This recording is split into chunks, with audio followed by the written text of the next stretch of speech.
Hi friends, నేను movie రాజా. Young tiger NTR నటిస్తున్న Janata garage పై అభిమానుల్లో ఎలాంటి అంచనాలు నెలకొన్నాయో ప్రత్యేకంగా చెప్పక్కర్లేదు.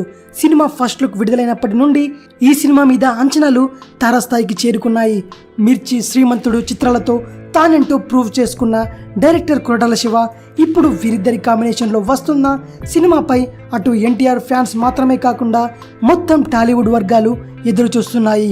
అయితే వీరందరికీ ఎన్టీఆర్ ఫస్ట్ లుక్ టీజర్ రూపంలో ట్రీట్ ఇవ్వనున్నాడు.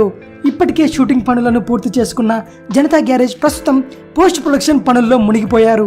మరోవైపు ఎన్టీఆర్ టీజర్ను విడుదల చేయడానికి రెడీ అయ్యాడు. జూలై 6వ తేదీన జనతా గ్యారేజ్ టీజర్ను విడుదల చేస్తున్నట్టు చిత్ర యూనిట్ అధికారికంగా ప్రకటించింది. ఈ వార్త తెలుసుకున్న తారక్ ఫ్యాన్స్ ఫుల్ హ్యాపీగా ఉన్నారు. ఈ టీజర్కు సంబంధించిన డబ్బింగ్ పనులు కూడా పూర్తి చేశారట యంగ్ టైగర్. పంజా విసరడానికి రెడీ అయ్యాడు యంగ్ టైగర్, కాసుకోండి అంటున్నారు చిత్ర యూనిట్. తారక్ ఈ చిత్రంపై పూర్తి నమ్మకంగా ఉన్నాడు. మలయాళ సూపర్ స్టార్ మోహన్ లాల్ కీలక పాత్రలో నటిస్తున్న ఈ చిత్రంలో సమంత, నిత్య మీనన్లు హీరోయిన్లుగా నటిస్తున్నారు. ఇది విషయం. మరిన్ని మూవీ న్యూస్ కోసం రిమిక్స్ కింగ్ ఛానల్ని సబ్స్క్రైబ్ చేయండి. Thanks for watching. బాయ్.